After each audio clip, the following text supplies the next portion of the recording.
हाँ, इसके बाद में हमारे मधुक शाह, जो जिनको आप सब जानते हैं, हमारी इस वेबिनार के कर्ता वही हैं अभी। उनका ही बहुत बड़ा सहयोग, बहुत बड़ा उनकी अनुमोदना, उनकी आचार्य भगवंत के प्रति समर्पण, सेवा और जैन धर्म और गुरु देवशास्त्र गुरु की प्रभावना को वैश्विक स्तर पर, अंतरराष्ट्रीय स्तर पर पहुंचाने के लिए प्रयत्नरत है। ऐसे शाह मधो जैन चीत्री वाले अभी पत्रिका पढ़कर सुनाएंगे। अभी सूचना यहाँ पर आकर के हमारे कुमार वर्ण जैन छोटे हमारे ब्रह्मचारी जी ने दी है। तो इसके पश्चात मधोक शाह आए और जो पत्रिका है वो पढ़कर सुनाएं, जिससे सब आप लोगों को भी सूचना प्राप्त हो। उसके बाद यथा समय मैं आचार्य भगवंत की दूसरी कविता से आपको लाभान्वित कराऊंगा। तो प्रस्तुत हो जाएं मधोक शाह।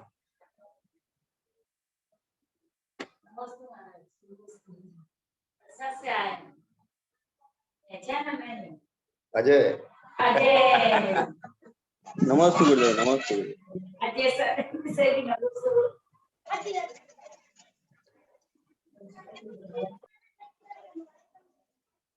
बोलिए देवादिदेव प्रथम तीर्थंकर तीन लोकों के नाथ से आदिनाथ भगवान की जय। अभी कल ही जैनाचार्य की जो ममता अनिल जी गांधी द्वारा तो जैनाचार्य मासिक पत्रिका निकलती है, और इस मार्च महीने की महावीर जयंती के उपलक्ष्य में आने वाले अप्रैल के अंक के लिए जो पत्रिका छपी है उसमें यह आलेख आया है, उसको मैं पढ़ के भी अभी सुनाऊंगा।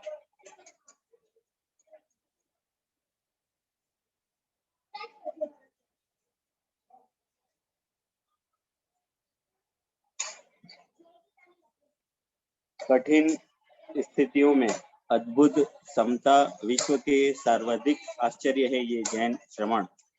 भगवान महावीर स्वामी, गौतम गणधर, आचार्य श्री कुंदकुंद स्वामी, समस्त महान पूर्वाचार्यों के लघुनंदन, अतः ज्ञान कोश भंडारी, स्वाध्याय तपस्वी, निराडंबरी, निष्प्रही, वैश्विक वैज्ञानिक महासंत आचार्य श्री कनकनंदी जी गुरुदेव, जो एकांत छोटे छोटे गांवों में प्रवास करते हुए बिना किसी प्रपंच स्वार्थ, बिना यश कीर्ति चाह व बिना किसी याचना के अपने जैन अजैन वैज्ञानिक, प्रोफेसर, चांसलर व अति उच्च शिक्षाविद भक्त शिष्यों के माध्यम से 7 समंदर पार संपूर्ण विश्व में, संपूर्ण पृथ्वी में जैन अध्यात्म विज्ञान का शंखनाद करते हैं। जैन धर्म के सिद्धांतों का वैज्ञानिक रूप से व्याख्या कर विविध भाषाओं में योग्य शिष्यों तक पहुंचाते हैं। इस वैश्विक प्रभावना में उनका 50 वर्ष से सतत कठोर पुरुषार्थ है। पूज्य गुरुदेव एक बार आहार के बिना रह सकते हैं, लेकिन अध्ययन के बिना 1 घंटा भी नहीं रह सकते। विश्व के समस्त दर्शन साहित्य के अध्ययन हेतु उन्होंने 30 भाषाओं का व्याकरण सहित ज्ञान ग्रहण किया, जो कि गूगल के अलावा मानव रूप में वर्तमान विश्व में एकमात्र उपलब्धि हो सकती है। आपके दीक्षा गुरु पूज्यवर गणाधिपति गणधराचार्य श्री कुंतु सागर जी ऋषिराज कहते हैं कि आचार्य श्री कनकनंदी जी शास्त्रों का दिन भर इतना स्वाध्याय करते कि उनकी आंखें सूजकर लाल हो जाती, फिर भी अपना पठन पाठन व लेखन कार्य जारी रखते।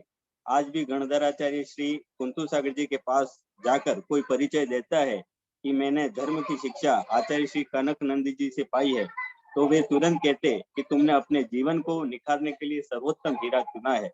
20वीं सदी के अनेक महान दिग्गज आचार्यों ने भी कनकनंदी जी की प्रतिभा व दक्षता को समझकर हमेशा विद्वानों की अग्र पंक्ति में रखते हुए उन्हें प्रोत्साहित किया व अनेक बड़े बड़े दायित्व पूज्य आचार्य श्री को सौंपे। आचार्य श्री कनकनंदी जी गुरुदेव ने नंदी संघ के आचार्य श्री देवनंदी जी, आचार्य पद्मनंद जी सहित अनेक आचार्य, लगभग 300 संतों को नमोकार से समय साथ 6 ढाला से धवला जय धवला की शिक्षा का बीजोरोपण किया। हाल ही में इसके बारे में गुरुदेव के शिष्य आचार्य श्री देवनंदी जी ने भी हम सबको बताया था कि कैसे उन्होंने आचार्य श्री कनकनंदी जी ने उनको नमोकार से समय सार व 6 ढाला से जय धवला तक की संपूर्ण शिक्षा उनको प्रदान की। किस तरह का अनुशासन था, किस तरह की उनकी शिक्षा पद्धति थी, इसके बारे में आचार्य देवनंदी जी ने भी हमें हम सबको विस्तार से बताया था। 50 वर्ष के इस भागीरथ पुरुषार्थ में आचार्य भगवंत के इस शरीर पर पित्त का भारी प्रकोप बढ़ा, जिससे शरीर की ऐसी गंभीर स्थिति बनी जो लाखों लोगों में किसी एक को होती है। उन्हें अत्यधिक गर्मी, पसीना, कफ बना रहता है, जो सामान्य व्यक्ति के लिए सहन करना असंभव है। अनेक बार अत्यधिक रुग्ण भी हुए, समाधि का विचार भी ठान लिया, किंतु गुरुओं ने भविष्य में धर्म की महान क्रांति व प्रभावना के रक्षार्थ उपचार स्वरूप शरीर को शीत रखने हेतु आवश्यक छूट रखने के लिए संकल्पित किया। उनके गुरु यह जान चुके थे कि जो वैश्विक स्तर के धर्म कार्य आचार्य श्री कनकनंदी जी द्वारा होने वाले हैं, वो शायद ही इस पृथ्वी में अन्य कोई कर सकता है। इसलिए वे इस नायाब रत्न को अहिंसा दर्शन की प्रभावना हेतु सुरक्षित रखना चाहते थे। यहाँ मैं आचार्य श्री कनकनंदी जी गुरुदेव का उल्लेख कर रहा हूँ, इसलिए उसमें विशेष रूप से आचार्य श्री देशभूषण जी, वात्सल्य रत्नाकर आचार्य श्री विमल सागर जी, गणाधिपति गणधाराचार्य श्री कुंतु सागर जी, मर्यादा शिष्योत्तम आचार्य श्री भरत सागर जी, आचार्य श्री अभिनंदन सागर जी एवं प्रथम गणिनी आरिका श्री विजयमती माता जी। इन 6 संतों का विशेष रूप से आचार्य भगवंत के इस महान जीवन पर अनंत उपकार रहा है। आचार्य श्री के शारीरिक विषम स्थिति में योग्य आहार ही उत्तम औषधि है, जिसमें अध कच्चा अध पका आहार के वक्त गैस की बदबू शरीर को तत्काल अस्वस्थ कर देता है। कई बार तो चक्कर आकर अंतराय भी हो जाती है।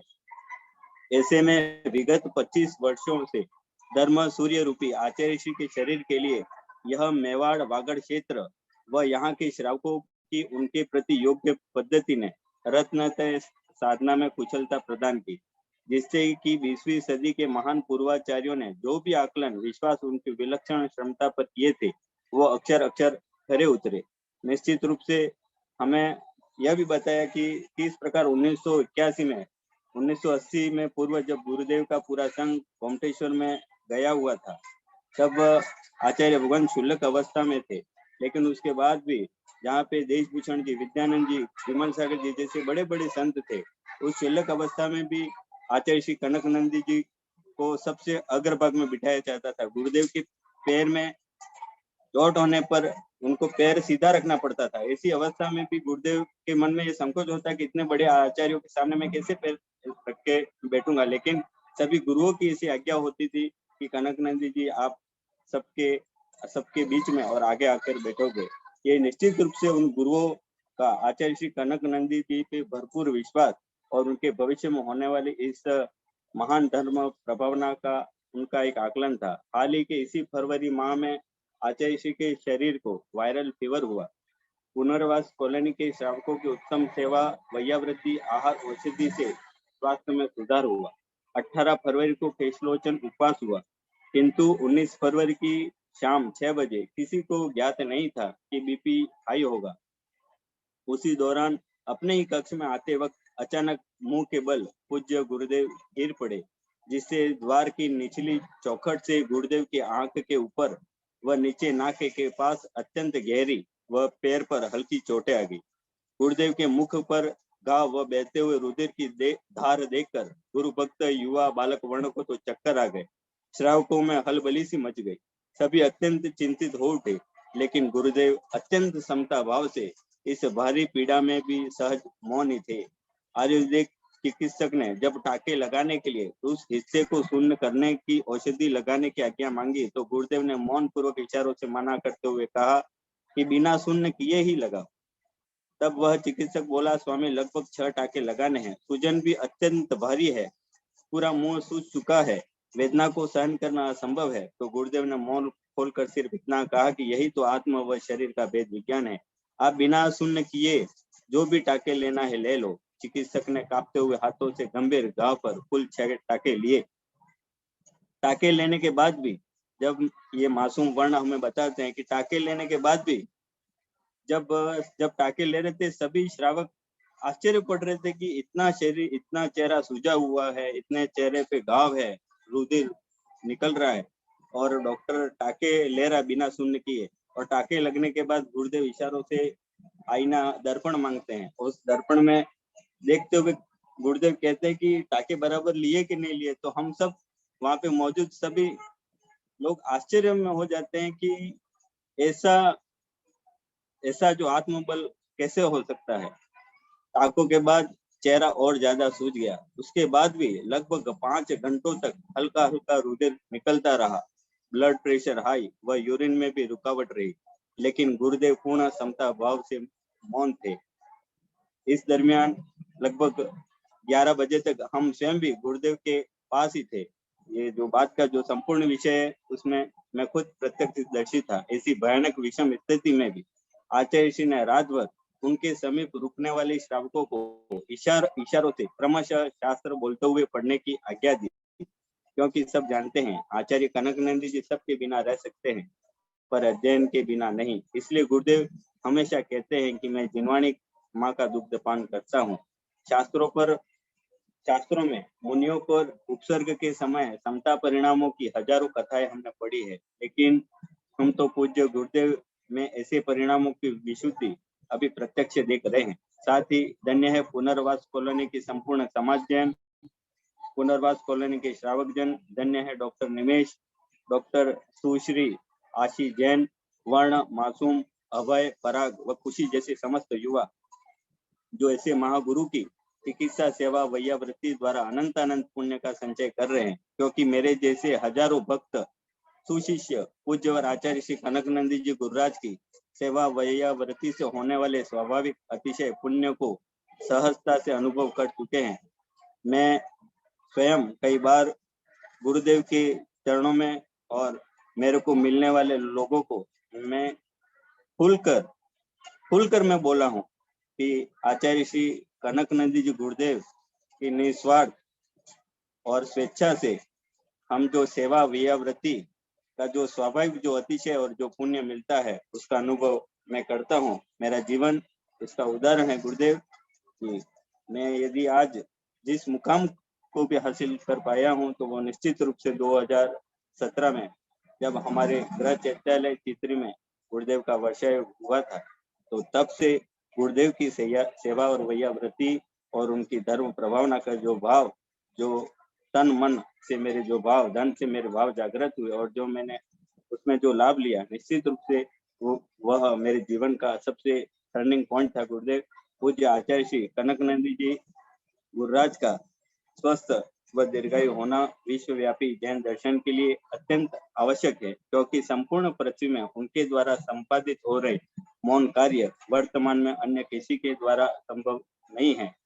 यह निश्चित रूप से जब गुरुदेव को यह चोट की सूचना पूरे विश्व में जब प्रसारित हुई, चैनल महालक्ष्मी के द्वारा, जिनागम धर्मसार अक्षय जैन के द्वारा, शरद जी द्वारा, उसके बाद देश विदेश के अनेक जो बड़े बड़े वैज्ञानिक हैं, प्रोफेसर है, चांसलर है, उनके नियमित रूप से कॉल आए। उन्होंने गुरुदेव के स्वास्थ्य के ऊपर उन्होंने गंभीर अपनी चिंता व्यक्त की। हर जगह प्रार्थनाओं का दौर चला, लेकिन उन सब से भी बढ़कर जो था वो गुरुदेव का एक अटूट आत्मबल।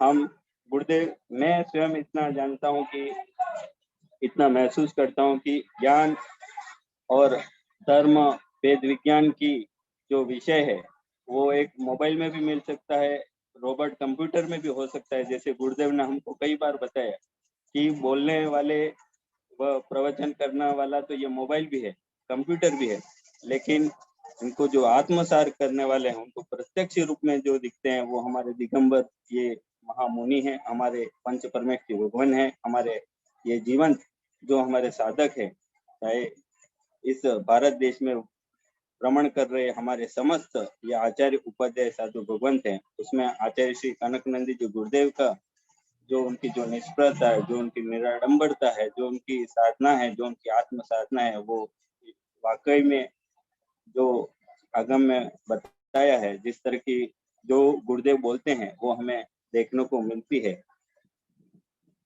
नमोस्तु गुरुदेव, नमोस्तु गुरुदेव, नमोस्तु। हम सबके आराध्य श्रद्धा के सुमेरु जगत गुरु पूज्यवर आचार्य श्री कनकानंद जी गुरुदेव के श्री चरणों में अविनाशी नमोस्तु, नमोस्तु।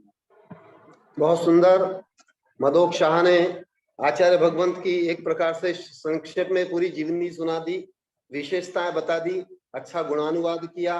और वैसे भी मधोक शाह आचार्य भगवंत के इन गुणों का सम्यक मूल्यांकन करके और उसको सारे विश्व स्तर पे जो प्रसारित कर रहे हैं, उसके लिए मधोक शाह के लिए बहुत बहुत आशीर्वाद है, धन्यवाद है।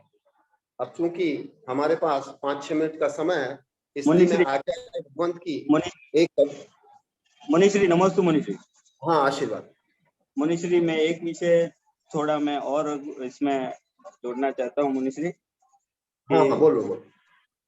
कि गुरुदेव जिस तरह मैंने कई पुस्तकों में पढ़ा, विशेषकर ये जो महासभा की आती थी जीर्णोद्वार वाली पत्रिका, उसमें एक आलेख आता था गोमटेश्वर बाहुबली में, जब चंद्रगुप्त महामुनिराज वहां पे साधना करते थे तो वहां पे कोई श्रावक नहीं था, पर देवतागण वहां की व्यवस्था अपना आप संभालते थे। तो गुरुदेव आज जब आचार्य भगवान श्री कनकनंदी जी गुरुदेव अभी इस पुनर्वास कॉलोनी में है, तो निश्चित रूप से ये पुनर्वास कॉलोनी समाज की जो सेवा है, और उसमें भी ये मनीष जी टीना पंचोरी का जो परिवार है, उनकी जो सेवा है, उनकी जो वैयावृत्ति है, उनका जो बालक वर्ण, मैं कहूंगा कि नियमित रूप से वो इस 23 महीनों में गुरुदेव का ये 25 महीनों का जो पुनर्वास कॉलोनी में जो प्रवास है, उनमें जो सबसे बड़ा एक महान पुण्यशाली जीव, एक भव्यात्मा जिनको मैं समझता हूँ, तो ऐसे हमारे बालक ये वर्ण, मनीष टीना पंचोरी, खुशपाल जी ब्रह्मचारी जी, आशा देवी जी, दीपिका जी, नगिन जी शाह, सज्जन लाल जी, ऐसे अनेक अनेक श्रावक जो अपने जीवन को, अपने इस भाव को सार्थक कर रहे हैं, उन सबके इस पुण्य की मैं अनंत अनंत बार अनुमोदना करता हूँ। जिस तरह से चंद्रगुप्त महामुनिराज के लिए देवताओं ने जो एक जंगल में मंगल जैसा व्यवस्था, एक सेवा की थी, उसी तरह की सेवा आज ये लोग, ये श्रावक कर रहे हैं। उनके पुण्य की, उनकी सेवा की मैं अनंत बार अनुमोदना करता हूँ। नमस्ते नमस्ते। बहुत सुंदर। मधोक शाह का बहुत सुंदर अनुमोदना का भाव है। वो अपने स्वगुण भी समझ रहे हैं और उनके अंचल वासियों के भी गुण समझ रहे हैं, और विशेषतः कॉलोनी का जो गुणगान कर रहे हैं। वास्तव में कॉलोनी में जो क्रांति हो रही वो अद्भुत है, अपने आप में एक अद्वितीय है, पूरे भारत में एक अपने आप में आदर्श रूप है। यहाँ पर जैसी भावों की, गुणों की, ज्ञान की क्रांति हो रही है, ऐसी अन्यत्र दुर्लभ है। भाव को यदि विशुद्धि देखना हो तो कोई भी आकर के इस कॉलोनी में आकर देख सकता है। और जिसका उदाहरण अभी टीना, मनीष जैन, हमारे कुमार वर्ण जो हमारे छोटे ब्रह्मचारी है, इनका आप भाव देख लें, इनका विकास देख लें, ये सब बहुत अद्भुत है, अपने आप में बहुत सुंदर उपलब्धि है। और ये उपलब्धि आचार्य भगवंत के महान आध्यात्मिक भावों के कारण हो रही है। तो मैं आपको, कम समय बचा है, आचार्य भगवंत की सिर्फ कविता का पाठ करके बता रहा हूँ। बहुत सुंदर कविता है। उपस्वर्ग में स्व अनंत वैभव का ध्यान